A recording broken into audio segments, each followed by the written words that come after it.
এটার কথা কি আপনাদের মনে আছে? দেখেন কি অবস্থা।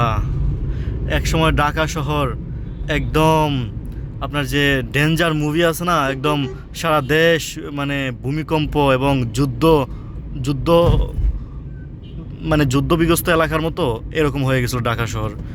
মানে কেউ ঘর থেকে বের হইতে পারে নাই। ঢাকা শহর রাস্তায় রাস্তায় গাড়ি জ্বালানো, গাড়ি উল্টে আছে, মানে ভয়ঙ্কর অবস্থা ছিল। আমার জীবনের কোনো দিন আমি এরকম দৃশ্য দেখি নাই। এই যে সামনে হচ্ছে সেতু ভবন, এই ভবনও মানে আগুন ছিল। ওই ভবনে মেবি 2 থেকে 3 তলা পর্যন্ত আগুন আগুন লেগেছিল। এই যে এটা এখনও কিন্তু জ্বালানো জ্বলা অবস্থায় আছে। হুম। আর আমার বস তখন কক্সবাজার গেছিলো, তখন বিমানে আসছে, আইসা এয়ারপোর্ট থেকে সিএনজিতে গেছে, আমাকে ফোন দিছিল। আমার তো যাওয়ার কোনো ওয়ে নাই, আমি তো যাবোই না, যে রিক্স। তখন এই রাস্তার এই যে ফ্লাইওভার আছে, ফ্লাইওভারের মধ্যে কয়েকটা গাড়ি জ্বালানো অবস্থায় দেখছিল। মানে লাইভ মুভি, যেটাকে বল লাইভ ডেঞ্জার মুভি। আমি মহাখালী চলে এসেছি, এটা হচ্ছে মহাখালী।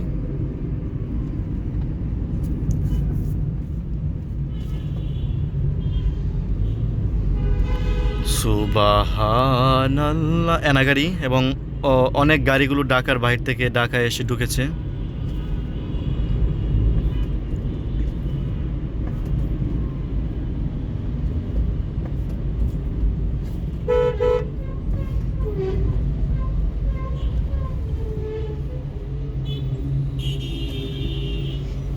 বাসগুলো খুবই ঝামেলা করে,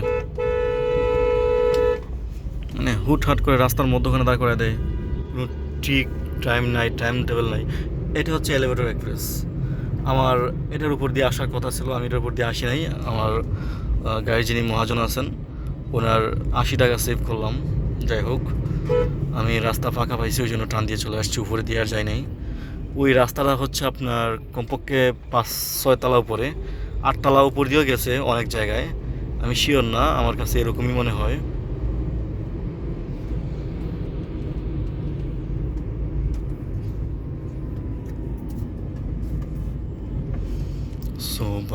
সুবহানাল্লাহ আলহামদুলিল্লাহ।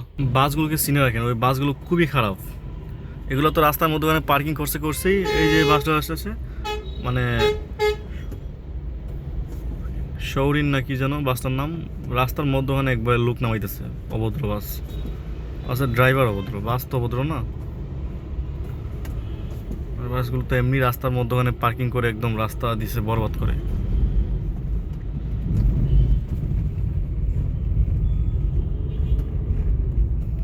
এনাগাড়ি যাচ্ছে, এটা হয়তো সিলেট যাবে। অধিকাংশ এনাগাড়ি যায় সিলেট। এই যে সে আছে এবং মাথা বের করতেছে। যান, আপনি যেতে দিব না তো আমি আপনাকে আমি যেতে দিব না, আপনাকে আমি যেতে দিব না। আপনারা ওই রাস্তার মধ্যে খুবই জ্বালাতনা করেন।